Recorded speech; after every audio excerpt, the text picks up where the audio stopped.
कहानी शुरू करने से पहले आप सभी से एक रिक्वेस्ट है।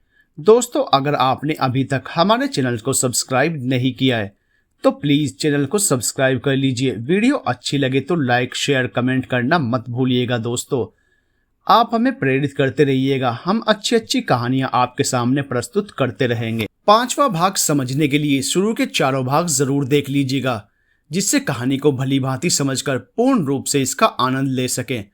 कहानी के 4 भागों के लिंक कमेंट सेक्शन में दिए गए हैं।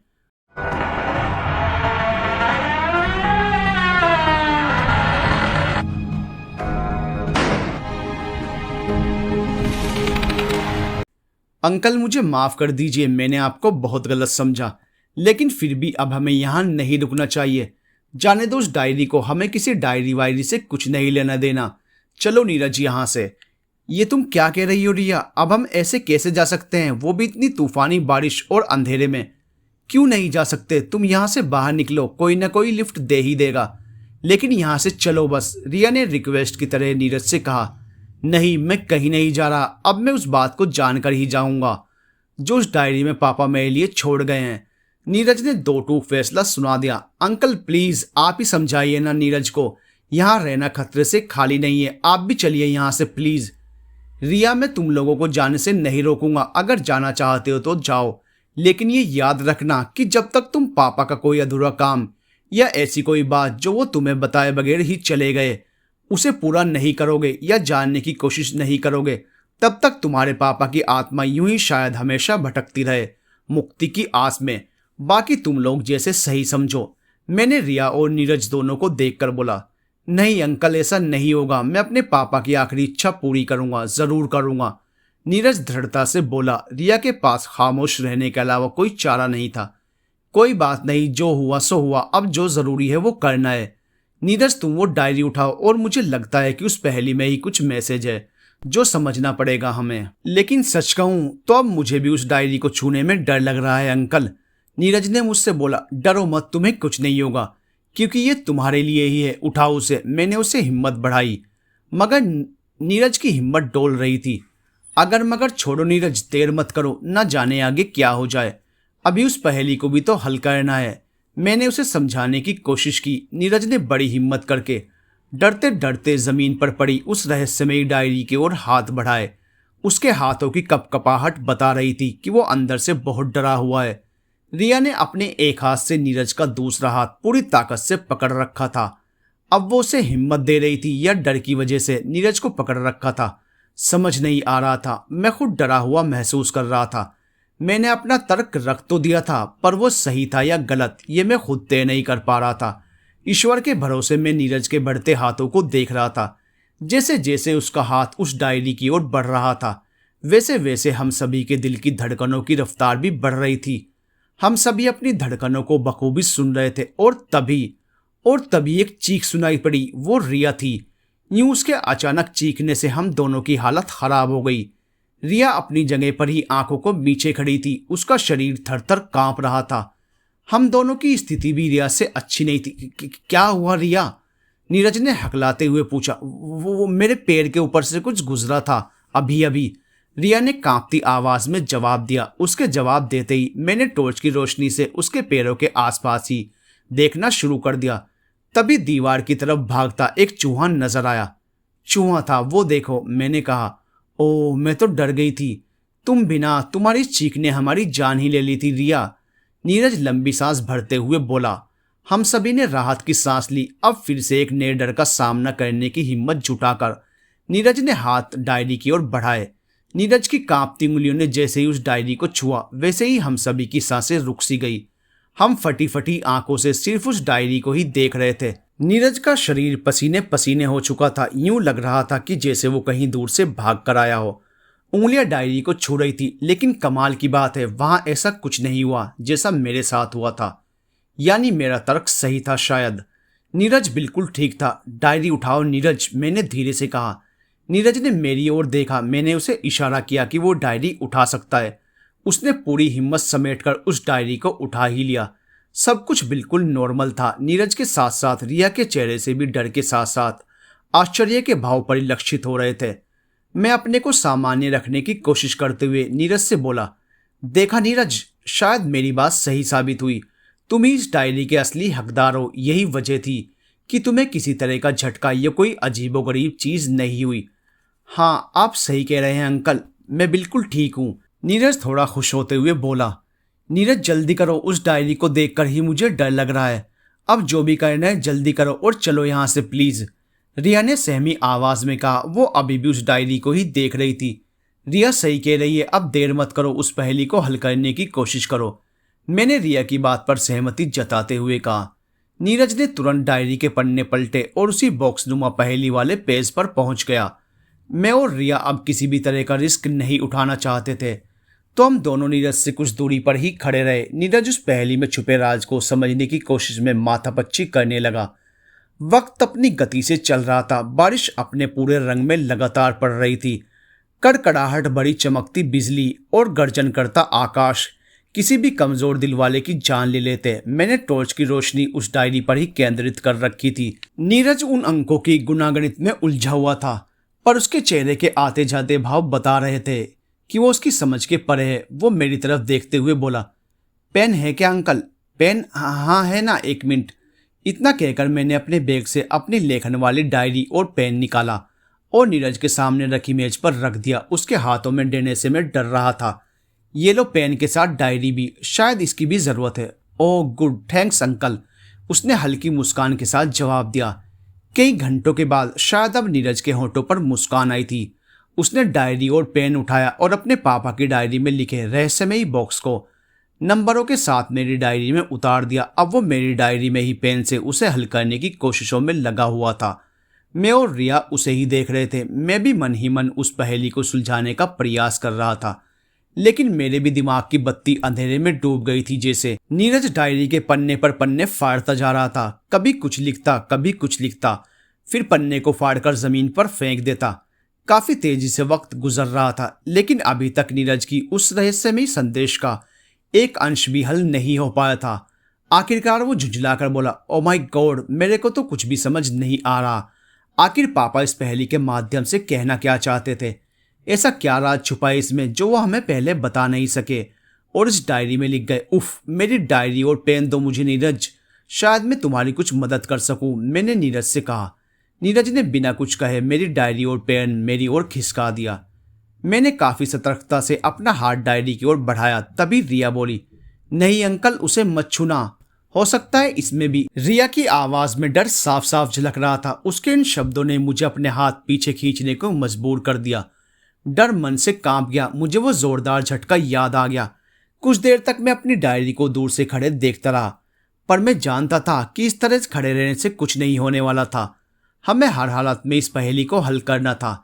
मैंने अपनी पूरी हिम्मत जुटाई और आहिस्ता से अपना हाथ दोबारा डायरी की तरफ बढ़ाया।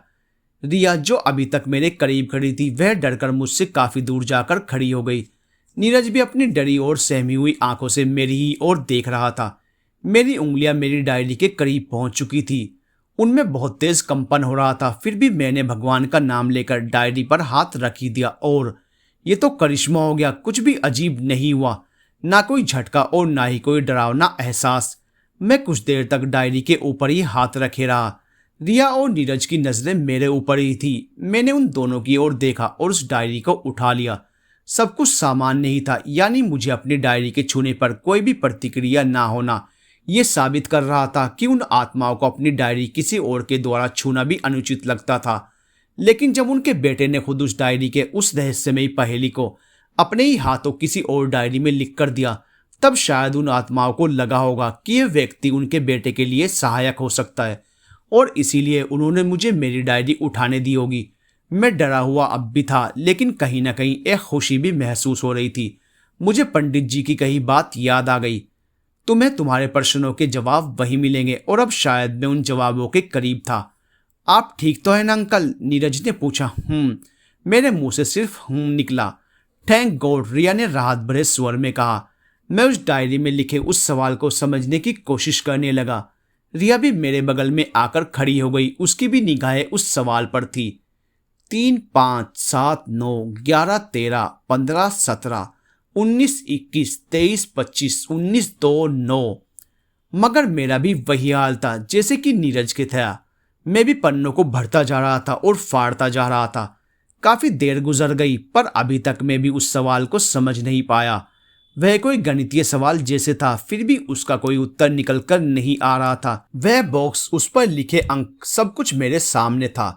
देखने में वो बहुत ही सरल सा सवाल था, फिर भी उत्तर नहीं निकल रहा था। माथा पच्ची करते करते सर में दर्द होने लगा। अचानक रिया बोली, अंकल जरा मुझे दिखाना। मैंने उसे आश्चर्य से देखा, फिर उसकी ओर डायरी बढ़ा दी, लेकिन उसकी हिम्मत नहीं पड़ रही थी कि वो डायरी को छू ले। उसने कहा, नहीं आप ही पकड़े रहिए, बस मुझे थोड़ा पास से दिखाइए। मैं उसके डर को समझकर मुस्कुराया और डायरी के सवाल को उसके थोड़ा करीब कर दिया। रिया बड़े ही गौर से उस सवाल को समझने की कोशिश कर रही थी। नीरज भी उसे ही देख रहा था। हम दोनों के ही चेहरों में खींच झलक रही थी। सुबह होने के करीब थी। बरसात अब भी मूसलाधार थी। कड़कती बिजलियां और गरजते बादल अभी भी रौद्र रूप में थे और हम तीनों उस अबूझ पहेली में उलझे हुए। तुम्हारी समझ में नहीं आएगा रिया, हम लोगों की बुद्धि चकरा गई है तो तुम क्या कर सकती हो? नीरज ने रिया को ताना मारते हुए कहा। तुम कहना क्या चाहते हो कि मैं बेवकूफ हूं? मेरा वो मतलब नहीं था। मैं सब समझती हूँ कि मतलब क्या था। अरे अरे ये क्या कर रहे हो तुम दोनों? अब फिर से मत उलझो। वैसे भी हमारे पास ज्यादा समय नहीं है कि हम लोग यहीं पर फंसे रहें। हमें निकलना भी है यहाँ से। तो चलिए ना, यही तो मैं कब से कह रही हूँ। अब तो ये डायरी भी हमारे पास है, चलो इसे लेकर यहाँ से निकलते हैं। वो तो ठीक है, लेकिन इस भयंकर बारिश में कैसे निकल पाएंगे? सुबह होने में कुछ ही देर है, तब तक इस पहेली को ही हल करने की कोशिश करते हैं। हो सकता है कि इस पहेली में छुपे राज का इस जगह से भी कोई संबंध हो, और यहाँ से जाने के बाद मैं तो कभी दोबारा यहाँ नहीं आना चाहूंगा। आप सही कह रहे हैं अंकल, ये तो मैंने सोचा ही नहीं था। आप क्या, हम में से कोई भी यहाँ नहीं आना चाहेगा? नीरज ने जवाब दिया। तो फिर इस बेफिजूल की बहस में उलझने की बजाय अपने पापा की पहेली को सुलझाने में एक दूसरे की मदद करो, समझे? मैंने आवाज में सख्ती लाते हुए कहा। ठीक है अंकल, लेकिन इनसे कह दीजिए कि कोई ऐसी वैसी बात न करे मुझसे। रिया ने मुझसे कहा, अरे मैं तो मजाक कर रहा था, चलो अब गुस्सा छोड़ो और मेरी मदद करो। नीरज प्यार जताते हुए बोला। नीरज ऐसा करो, हम सब जमीन पर बैठ जाते हैं और अपनी अपनी डायरी को जमीन पर ही रखकर उस पहेली को समझने की कोशिश करते हैं। तीनों लोग अलग अलग उसको हल करने की कोशिश करते हैं, शायद कोई कामयाब हो जाए। ठीक है अंकल। इतना कहकर नीरज सोफे को छोड़कर जमीन पर बैठ गया। उससे कुछ दूरी पर मैं और रिया भी बैठ गए।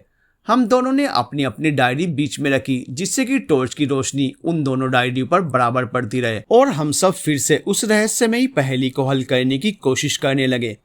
वो पहेली जो एक बार फिर से हमारे सामने थी। 3, 5, 7, 9, 11, 13, 15, 17, 19, 21, 23, 25, 19, 2, 9। मित्रों, क्या आप इस पहेली को हल करने में हमारी मदद करेंगे? क्या आप समझ पा रहे हैं इस पहेली में छुपे राज को? किसी को कुछ समझ आए तो कमेंट बॉक्स में जरूर बताइए। एक बार फिर से हम तीनों ने अपने दिमागी घोड़ों को दौड़ाना शुरू कर दिया।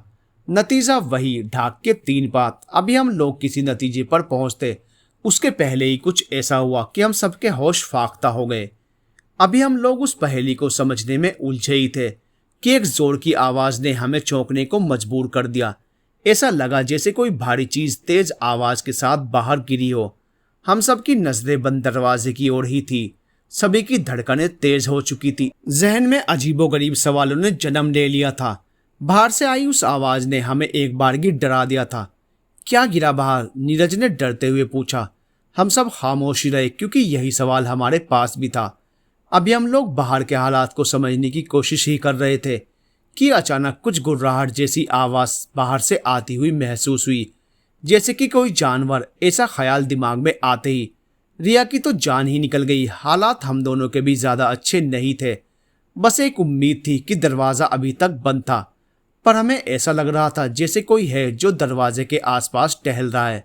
मैंने टॉर्च को बंद कर दिया। आपने टॉर्च क्यों बंद कर दी? नीरज फुसफुसाकर बोला। मैंने उसे चुप रहने का इशारा किया और दरवाजे की तरफ ही देखता रहा। मुझे ऐसा लगा कि अगर मैं टॉर्च की रोशनी बंद कर दूं तो शायद अंदर कोई नहीं समझकर वो जानवर वापस चला जाए। रिया ने नीरज के बाजू को कसकर पकड़ लिया था। उसने डरते हुए अपनी आवाज को हद से ज्यादा दबाते हुए कहा, अब क्या होगा नीरज? यह जानवर अंदर आ गया तो? तुम चुप रहो, बेफिजूल की बातें मत करो। दरवाजा तो बंद है ना, अभी चला जाएगा। नीरज ने थोड़ी ताकत दिखाते हुए उसे जवाब दिया। तभी अचानक ना जाने किस ताकत ने वह कर दिया जिसकी हमें कतई उम्मीद नहीं थी। हमारे देखते देखते जो दरवाजा अभी तक बंद था एक झटके के साथ खुल गया। हम तीनों के मुंह से एक साथ चीख निकल गई। एक तेज हवा का झोंका कमरे के अंदर प्रवेश कर गया, जिसकी ठंडक को हमने अपनी हड्डियों तक महसूस किया, पर शायद उससे कहीं ज्यादा हमारे अंदर पैदा हुए डर ने हमको ठंडा कर दिया था। दरवाजे के पार गहरे अंधेरे में दो चमकती आंखें साफ साफ दिख रही थी, जो अंधेरे में भी हमें ही घूरती प्रतीत हो रही थी। नीरज, वो डायरी उठा लो और भागने को तैयार हो जाओ, मैंने अंधेरे में जमीन पर पड़ी अपनी डायरी को टटोलते हुए बोला, लेकिन नजर अब भी दरवाजे पर ही थी। तभी जोर की बिजली कड़की और दरवाजे के बाहर एक पल की चमक ने हमें उसका परिचय करा दिया। वो तो एक शेर था, बब्बर शेर। रिया चीखने ही वाली थी कि मैंने उसका मुंह हाथों से कस लिया। चुप चुप चुप चुप, आवाज नहीं, खामोश रहो, कोई भी आवाज नहीं करना वरना। नीरज, डायरी मिली? हाँ अंकल, उसने धीमे से कहा। तो सब लोग धीरे धीरे खिसकना शुरू करो, मगर पूरी तरह संभल के, बिना कोई आवाज किए। हमें किसी भी तरह उस दूसरे कमरे में पहुंचना है, समझ गए?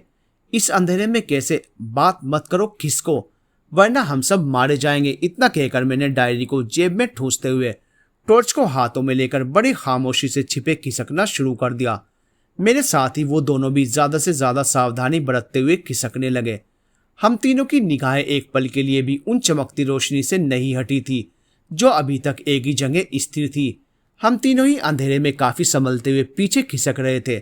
दरवाजा खुल जाने की वजह से तेज हवाओं के झोंकों ने कमरे को पूरी तरह ठंडा कर दिया था। उन झोंकों के साथ ही बारिश की बूंदें भी कमरे के अंदर आ रही थी। बादलों की गर्जना अब जैसे हमारे दिमाग के अंदर हो रही थी। एक अंदाज से हम लोग पीछे की ओर खिसक रहे थे। वह चमकती आंखें अभी भी एक जगह ही खड़ी थी और शायद हमें ही घूर रही थी। बारिश के शोर में भी हम तीनों को अपनी अपनी धड़कनें साफ साफ सुनाई पड़ रही थी। यूं अचानक दरवाजे का खुलना और उसके साथ जानवर का आ जाना, यह महज इत्तेफाक था या फिर अभी तक हो रही रहस्यमयी चीजों से जुड़ा हुआ था? अभी ऐसा कुछ समझने की स्थिति में हम लोग नहीं थे। अचानक कुछ गिरने और टूटने की आवाज ने हम लोगों को चौंका दिया। हम में से कोई अंधेरे में किसी ऐसी चीज से टकराया जो जमीन पर गिरकर टूट गया। शायद कोई फूलदान था। उफ, ये क्या किया? मैं फुसफुसाकर बोला। सॉरी अंकल, अंधेरे में पैर टकरा गया। नीरज की आवाज थी। वो इधर ही आ रहा है, रिया चिल्ला पड़ी। वो दोनों चमकते बिंदु कमरे के अंदर आ चुके थे। शेष अगले भाग में। क्या बब्बर शेर से बच पाएंगे ये तीनों? जानने के लिए बने रहिए हमारे साथ बरसात की वो रात में। और ये भाग आपको कैसा लगा बताना मत भूलिएगा। और हाँ, बेल नोटिफिकेशन के साथ चैनल सब्सक्राइब जरूर कर लीजिएगा ताकि अगला भाग पब्लिक होते ही आपको आसानी से मिल सके। मिलते हैं अगले भाग में, तब तक के लिए बाय बाय दोस्तों।